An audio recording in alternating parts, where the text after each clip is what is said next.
Bismillahirrahmanirrahim. Bismillah wa bihamdih. Assalamualaikum warahmatullahi wabarakatuh. Alhamdulillah hamdal hamidin, hamdal syakirin. Wassalatu wassalamu ala sayyidina maulana Muhammadin sayyidil anbiya wal mursalin. Allahumma aslih ummata Muhammadin sallallahu alaihi wasallam wa farij an ummati Muhammadin sallallahu alaihi wasallam warham ummata Muhammadin sallallahu alaihi wasallam wanshur wahfaz wa ayyid nahratal watani fil alamin bihaqqi Muhammadin sallallahu alaihi wasallam wa amir nahratal watani diniyatan islamiyah ala madhhabi ahli sunnati wal jamaati ila yaumiddin bihaqqi Muhammadin sallallahu alaihi wasallam. Amma ba'du. Faqala al-imam hujjatul islam Abu Hamid Muhammad ibn Muhammad al-Ghazali rahimahullah rahmatal abrar wa qaddasallahu sirrahu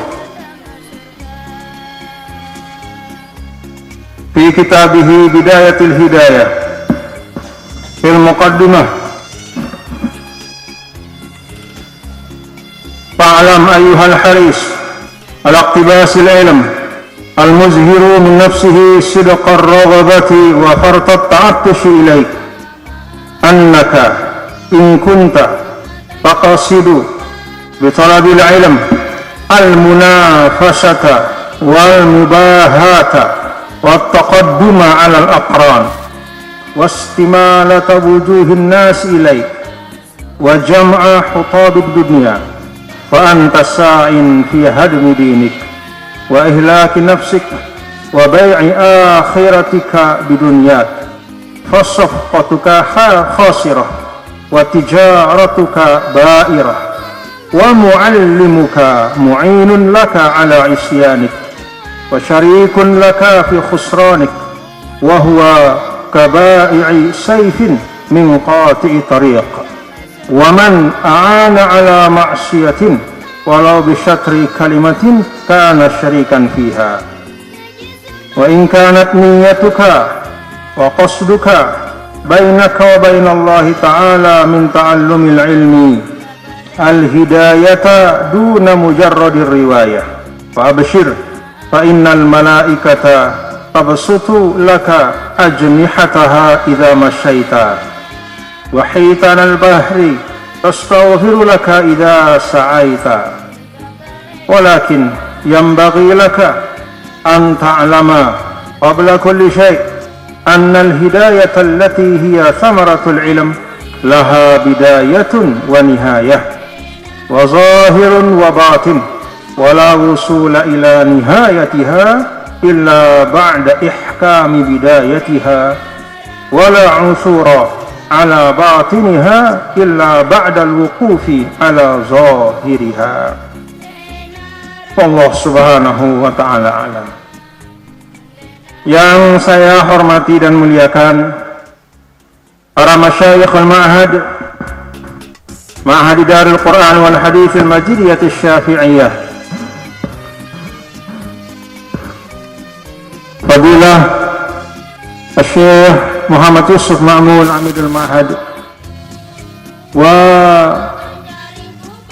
Jumu' al-Afadil Masyayikh al-Ma'had al-Kiram, nas'alullah ta'ala an yahfazahum wa yar'ahum wa yuwaffiqahum wa yanfa'ana bi'ulumihim fi darain, amin. Yang saya hormati Ketua Umum Pimpinan Pusat Muslimat NUDI sekaligus Wakil Gubernur Nusa Tenggara Barat,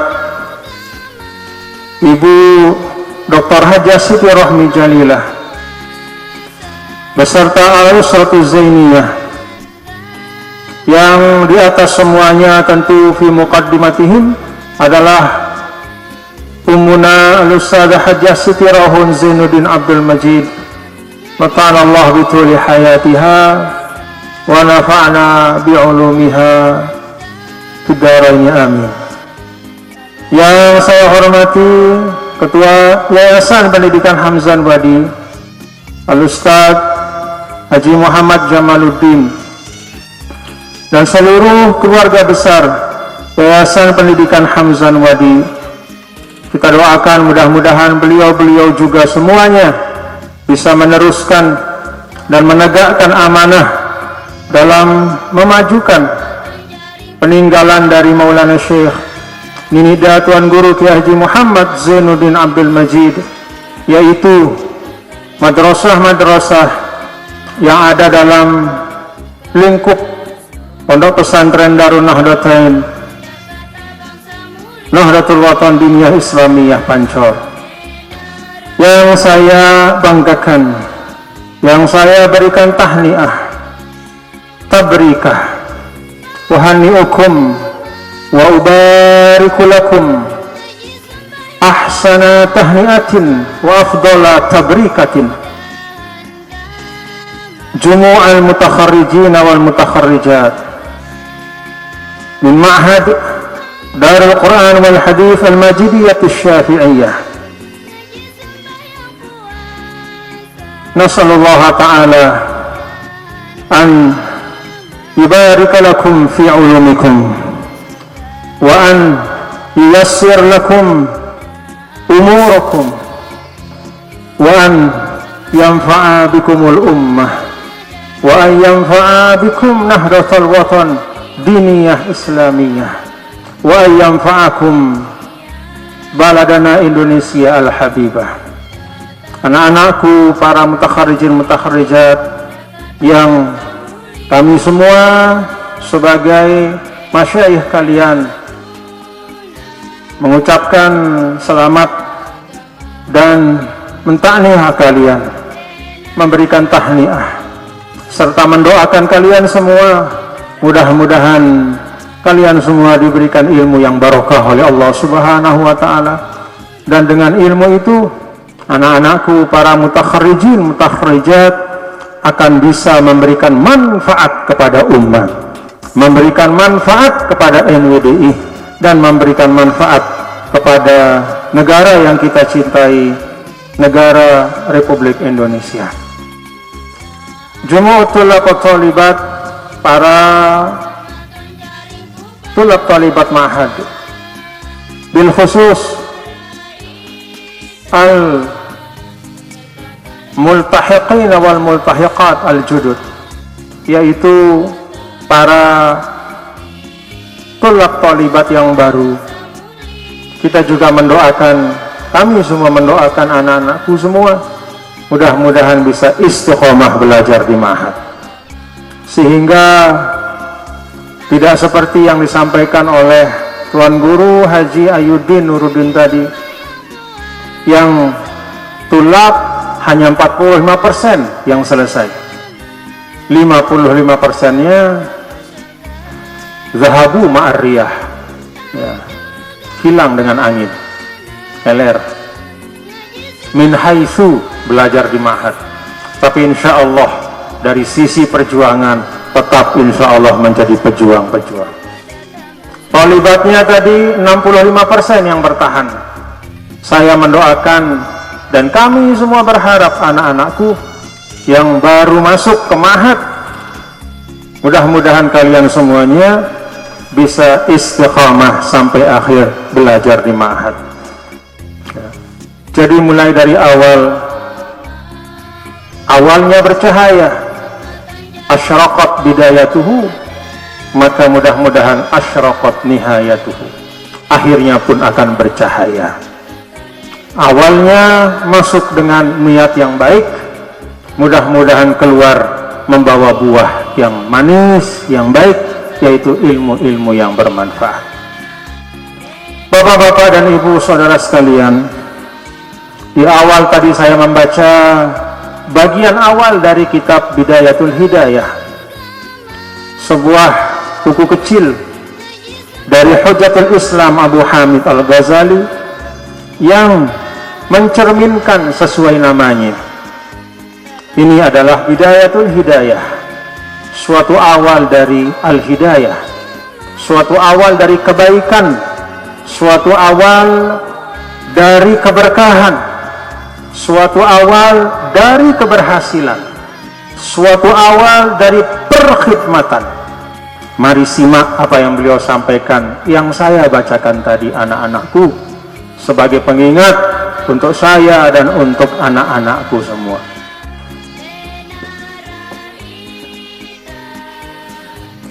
Ketahuilah wahai yang benar-benar ingin untuk belajar,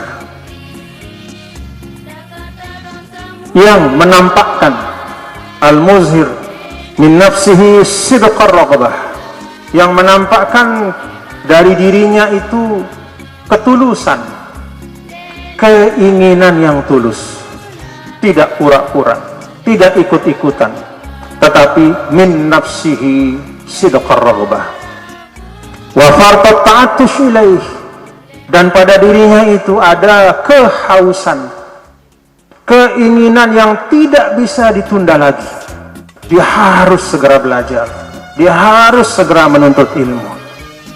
Imam Ghazali mengingatkan, annaka, wahai yang dirinya memang ingin dapat ilmu, yang memang ingin belajar, in kunta taqsidu bi talabil ilm, kalau engkau memaksudkan, menginginkan dengan menuntut ilmu itu al-munafasah, menyaingi orang, menyaingi orang.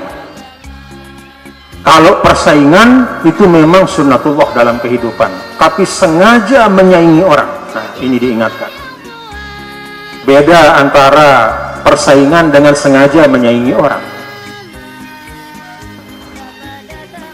Kalau engkau menginginkan dari menuntut ilmu itu sengaja untuk menyaingi orang, wal mubahata, dan membanggakan dirimu,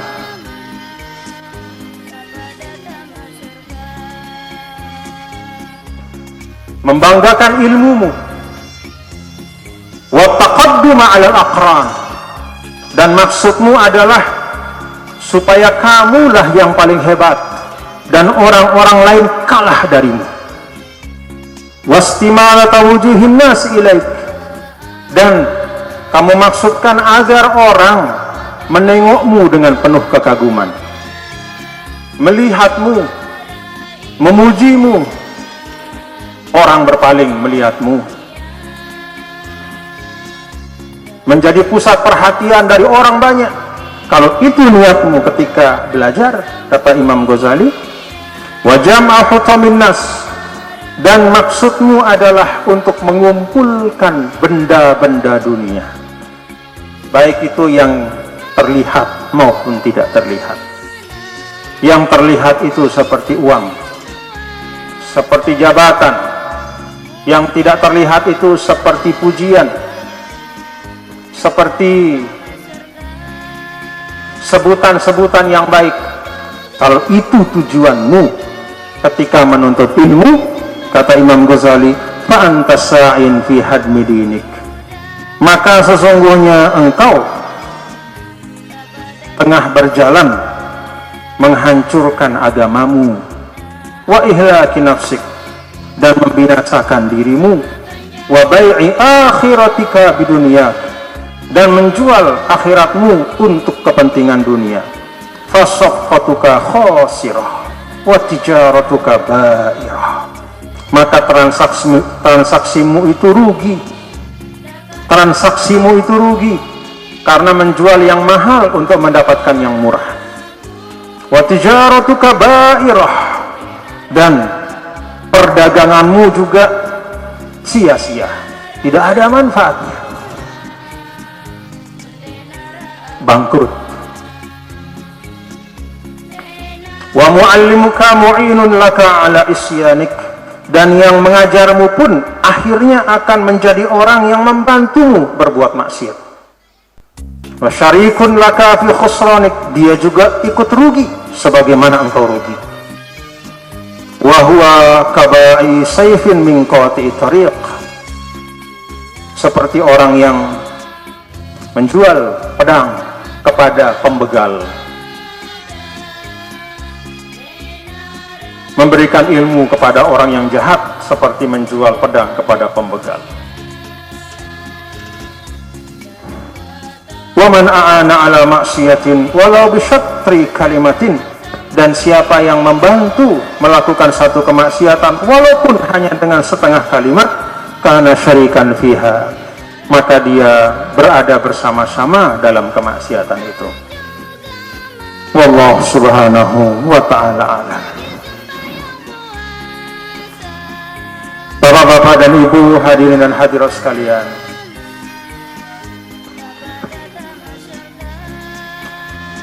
saya membaca bagian awal dari Bidayatul Hidayah untuk mengingatkan kita semua yang baru masuk,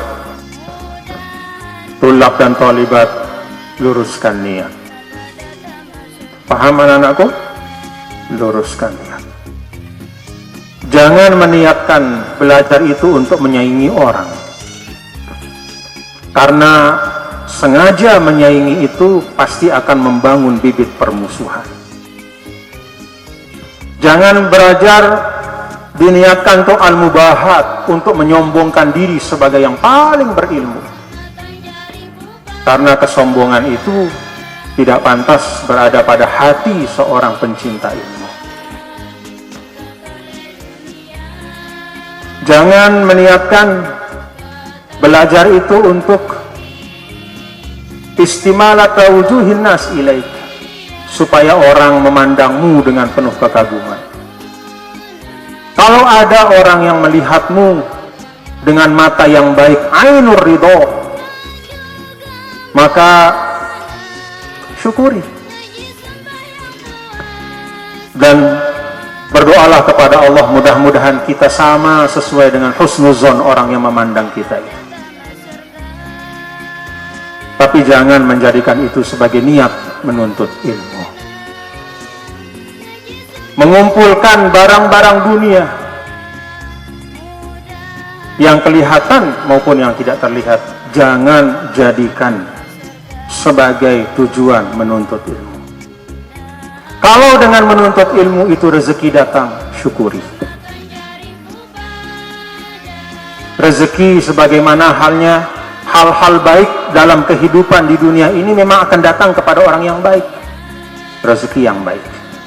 Kalau rezeki itu datang dan rezeki itu baik kepadamu, anak-anakku, syukuri. Tapi jangan jadikan mencari dunia, mengumpulkan uang, mengumpulkan sebutan, mendapatkan pujian sebagai tujuan menuntut ilmu.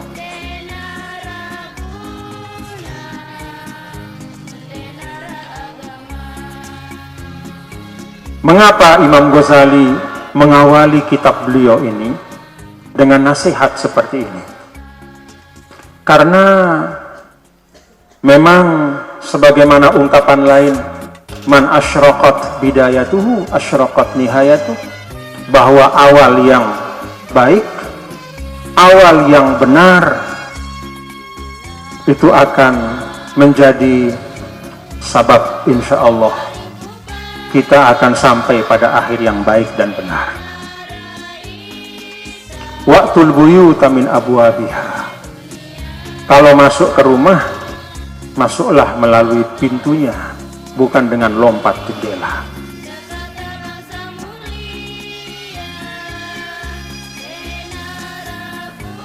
Awal yang baik ini penting, anak-anakku. Awal yang baik ini penting. Niat itu penting. Dan insya Allah, kalau niat kita baik, anak-anakku, maka kurang-kurangnya ikhtiar kita itu insya Allah mudah-mudahan tertutupi dengan niat yang baik itu. Kadang kita punya niat ingin mendapatkan ilmu yang barokah. Kita niat menuntut ilmu karena Allah, tapi di tengah-tengah perjalanan menuntut ilmu itu kita tidak sanggup menghatamkan satu kitab misalnya. Padahal teman-teman kita yang lain bisa menghatamkan satu kitab. Tapi kita karena liqusurin fina, karena ada kekurangan satu dan lain hal, maka kita tidak bisa menyelesaikan satu kitab itu. Misalnya putus di tengah jalan, atau baru 1/4, atau baru 3/4. Mudah-mudahan niat yang baik itu akan menutupi kekurangan kita. Karena menuntut ilmu itu, para tulab dan talibat, itu tidaklah merupakan amal zohir semata.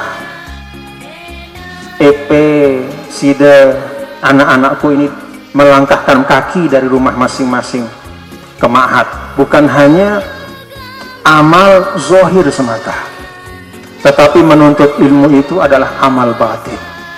Ada pekerjaan hati di situ.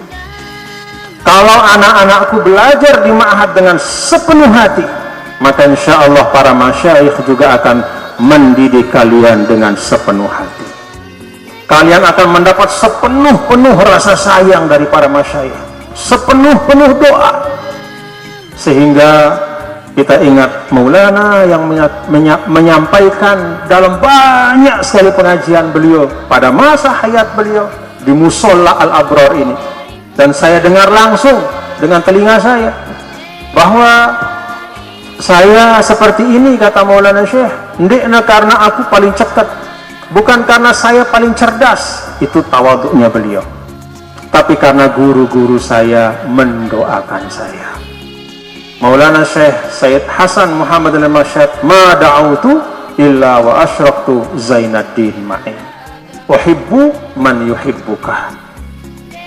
Kata Imam Hasan al-Mashad, Imam As-Sayyid Hasan al-Mashad, tidaklah saya berdoa, kata beliau, ini seorang guru, Zainuddin, saya tidak pernah berdoa kecuali saya ikutkan engkau dalam doa saya. Itu guru yang sayang pada murid. Kenapa? Karena dia tahu muridnya ini ikhlas menuntut ilmu.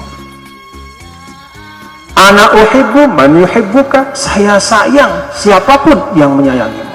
Itu kata Maulana Syekh Hasan al-Mashad kepada Nini Maulana Syekh. Ribuan kilo terpisah antara Mekah dan Pancor, tapi doa Maulana Syekh tidak pernah putus kepada muridnya yang di Pancor. Itulah menjadi energi perjuangan. Maka anak-anakku, bangunlah ittisalul qalbi, at-tawasulul qalbi wal ma'nawi ma'a masyayikhikum. Sambung hubungan batin dalam bentuk anak-anakku semua mentakzim para masyayikh, ikhlas menuntut ilmu. Maka kembalinya dari masyayikh kepada anak-anakku semua adalah rasa bangga, sayang, dan doa. Itu semahal-mahal ilmu dan berkah yang Ananda dapatkan.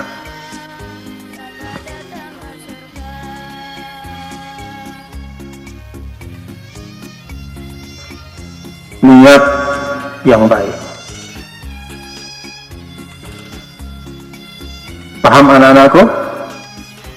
Paham? Alhamdulillah.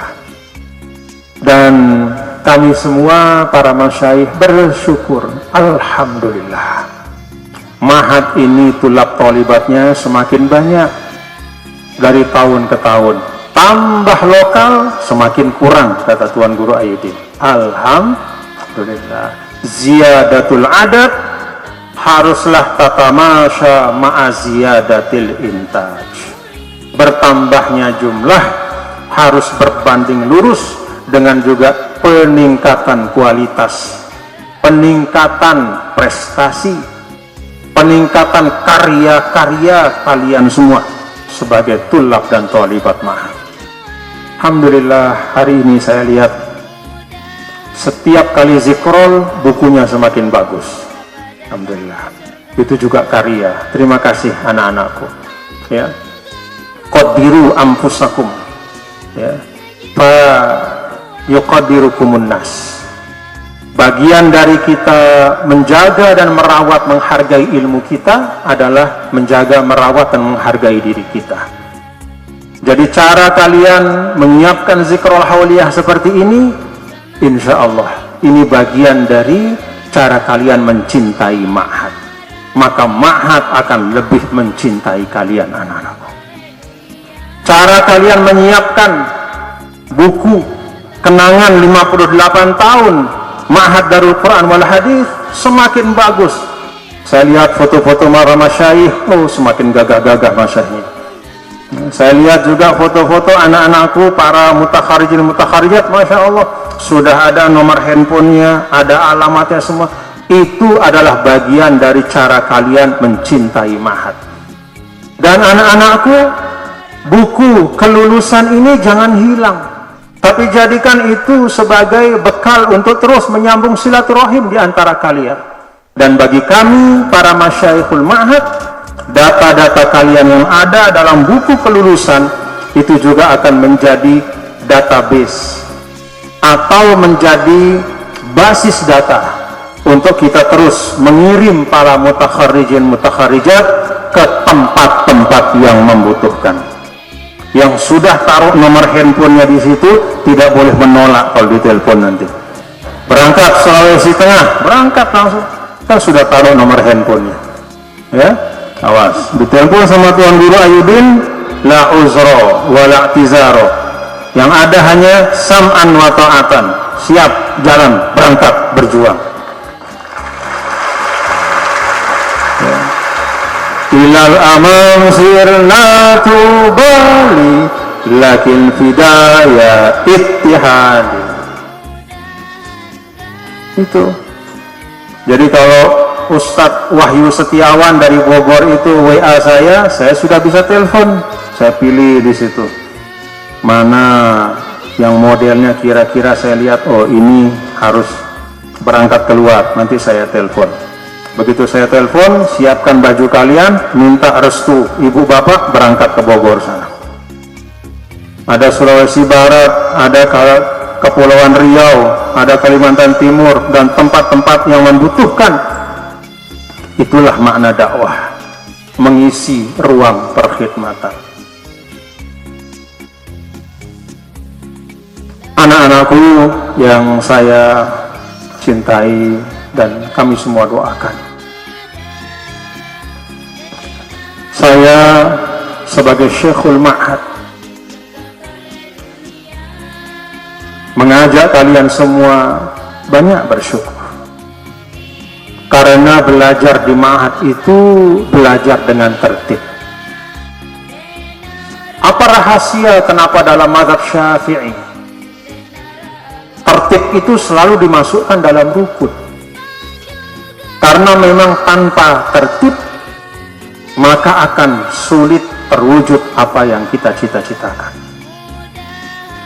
Jangankan dalam hal yang penting seperti menuntut ilmu, apalagi misalnya melaksanakan ibadah mahdhah, apalagi yang fardu ain seperti sholat 5 waktu, membutuhkan ketertiban, kedisiplinan, urut-urutan yang benar, mulai dari wudhunya, kemudian rukun salatnya, dan semua yang diperlukan. Jangankan hal-hal besar seperti itu, keseharian kita saja, keseharian kita, rutinitas kita, apa-apa yang kita lakukan itu semua membutuhkan kedisiplinan dan ketertiban. Mulailah ibda'u bima bada Allah, mulai dengan apa yang memang harus kita mulaikan. Maka anak-anakku kalau belajar kitab fikih, ya, kita lihat bagaimana para ulama kita meletakkan sesuatu itu benar-benar pada tempatnya. Jadi kalau kita lihat, buka bab-bab dalam kitab fikih itu urut-urutannya selalu sama semua. Dimulai dari toharoh, bersuci, lahir dan batin, itu awalnya. Baru kemudian bab-bab yang lain. Jangan salah, kadang sebagian orang ketika belajar Islam, dia mulai dari bab yang salah. Dia belajar mulai dari bab tentang politik misalnya. Maka yang ada dalam pikirannya itu bahwa Islam itu hanya kaitannya dengan politik. bicaranya tentang kekuasaan saja.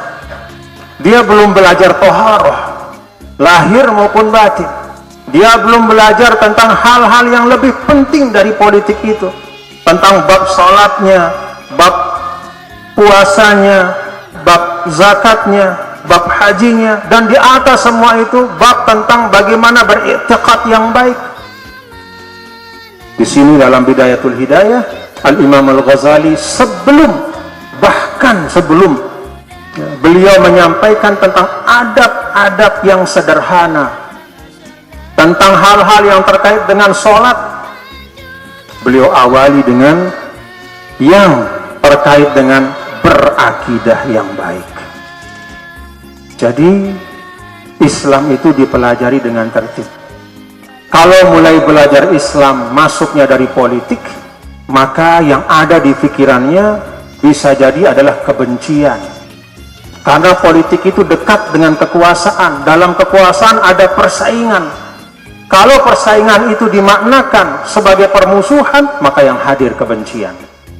Karena itu imam-imam kita mengajarkan babul imamah itu, ya, bab tentang al-imamah, bagian yang bicara tentang kepemimpinan dalam Islam, itu bukan di awal tempatnya, tapi jauh di belakang. Setelah ada toharohnya, setelah ada sholatnya, setelah ada puasanya, setelah ada zakatnya, setelah ada muamalahnya, setelah ada baiknya, setelah ada segala macamnya, baru kemudian ada tentang pembahasan tentang politik. Politik itu bukan di awal, tapi di akhir, setelah ada bab-bab yang lebih penting untuk mengisi jiwa dan hati kita. Sehingga kalaupun misalnya bicara tentang politik, bukan dengan kebencian, bukan dengan semangat menjatuhkan, tapi membangun bersama-sama kemaslahatan untuk bangsa dan negara. Paham anak-anakku? Itu sebabnya tidak ada, kalian baca di buka kitab-kitab fikih, tidak ada pembahasan tentang politik itu di awal, di akhir ditaruh. Kenapa? Karena para ulama sadar, tahu bahwa ada hal-hal yang lebih penting di awal yang harus difahami. Alhamdulillah, seharusnya, ya, kalau melihat pengajian ma'had, maka seharusnya anak-anakku, para tulab dan tholibat, mengerti urut-urutan yang benar, mengerti menempatkan sesuatu pada tempatnya.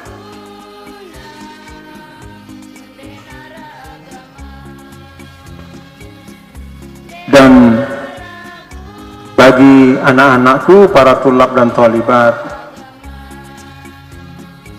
Anda ini dibuatkan oleh Maulana Syekh, la yabrahut tullabu fi zillihi, yang kata Maulana Syekh As-Sayyid Muhammad Amin Al-Qutbi, itu dia punya mahat ini adalah seperti payung yang menaungi orang yang berada tahta zilli syai', itu yastazillu bizilli. Orang yang ada di bawahnya pasti akan merasa nyaman dan tenang. Mahat itu tidak hanya tentang ilmu, tidak hanya tentang pengetahuan, tetapi juga tentang adab, akhlak, dan tentang perkhidmatan kepada umat. Saya minta kepada anak-anakku semua, para mutakharijin mutakharijat khusus, kita lihat keadaan masyarakat, banyak hal-hal yang harus kita perbaiki, banyak. Jadikan itu sebagai tugas kalian.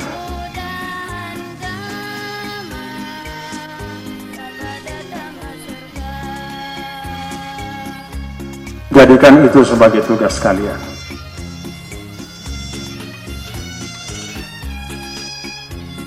Banyak sekarang yang haus kepada agama, tapi tidak tahu kemana harus pergi. Jadilah kalian tempat di mana mereka yang haus agama itu bisa mendapatkan cahaya, mendapatkan hidayah. Yang susah menjadi hilang kesusahannya, yang hidupnya merasa sempit menjadi lapang setelah berjumpa dengan anak-anakku.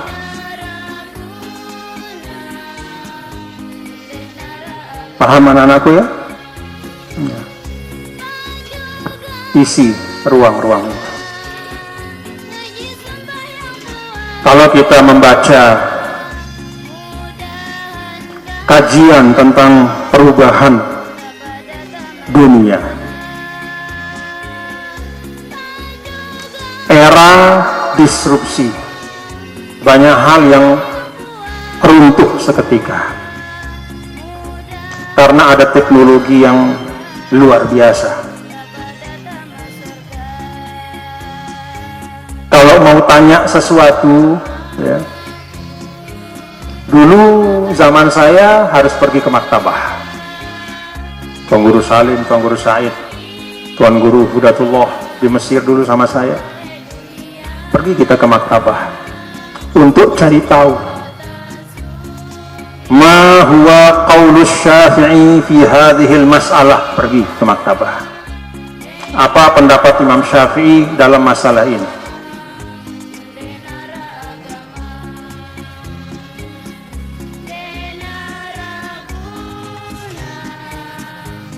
Setelah itu tidak perlu ke maktabah. Kita bisa mengecek di handphone kita.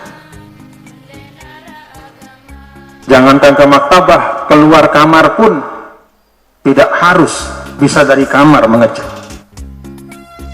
Bahkan sekarang ada yang disebut dengan artificial intelligence,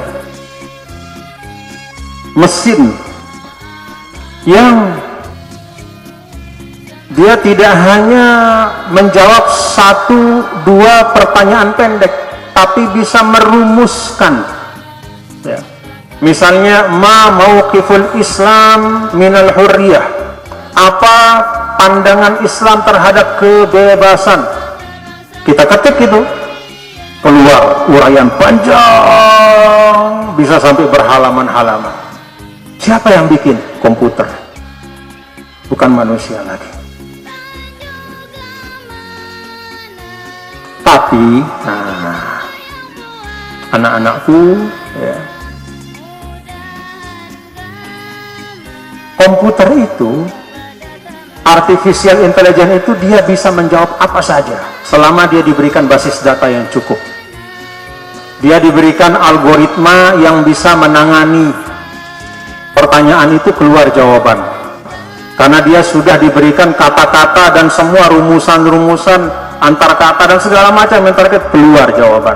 Bisa dia jawab. Tetapi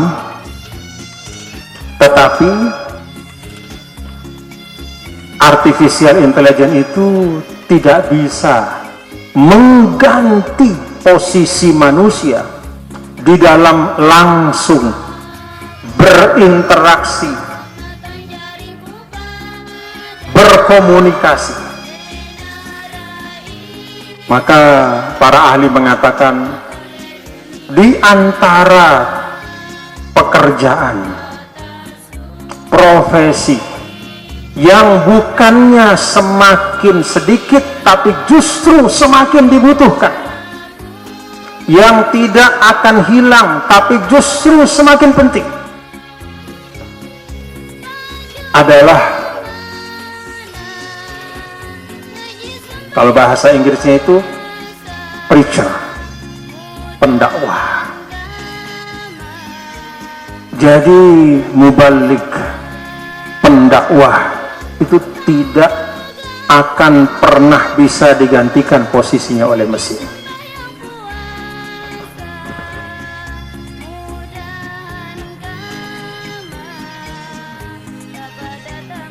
Dengan syarat pendakwah itu memiliki bekal yang cukup sesuai dengan zamannya. Itu yang sering disebut oleh para ahli tasawuf dengan Ibnul Waqti.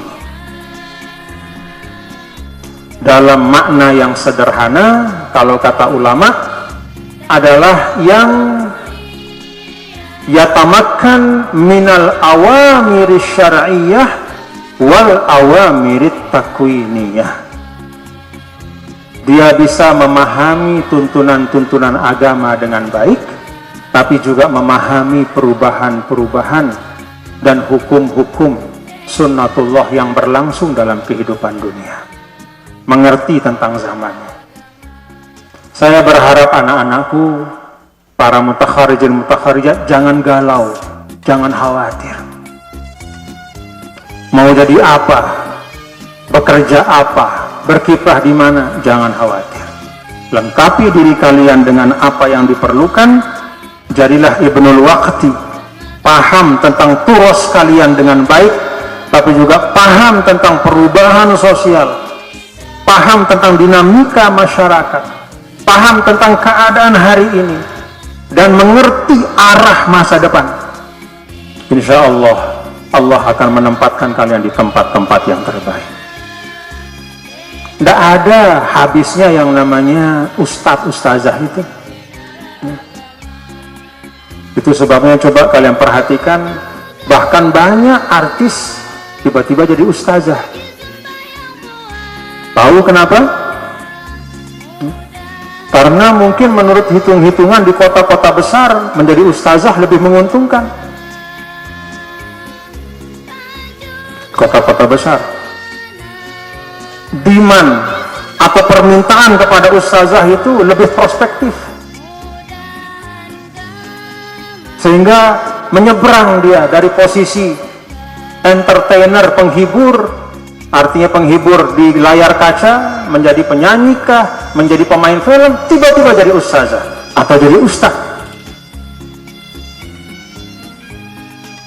Aktor yang jadi ustaz banyak, pelawak jadi ustaz juga banyak.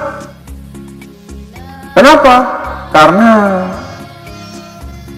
ya kan kalau melawak tahun 80-an terus diputar tahun ini mungkin tidak lucu lagi lawakan. Orang bingung lawakan yang dulu dengan sekarang, beda. Karena itu pindah. Ini semacam gambaran ya. Ya, kalau bagi saya ya itu sah-sah saja ya. Yang penting ketika dia menjadi seorang ustadz ya dia belajar dengan benar-benar. Tetapi bagi anak-anakku itu adalah satu pelajaran bahwa mempelajari, memahami ilmu-ilmu agama itu insya Allah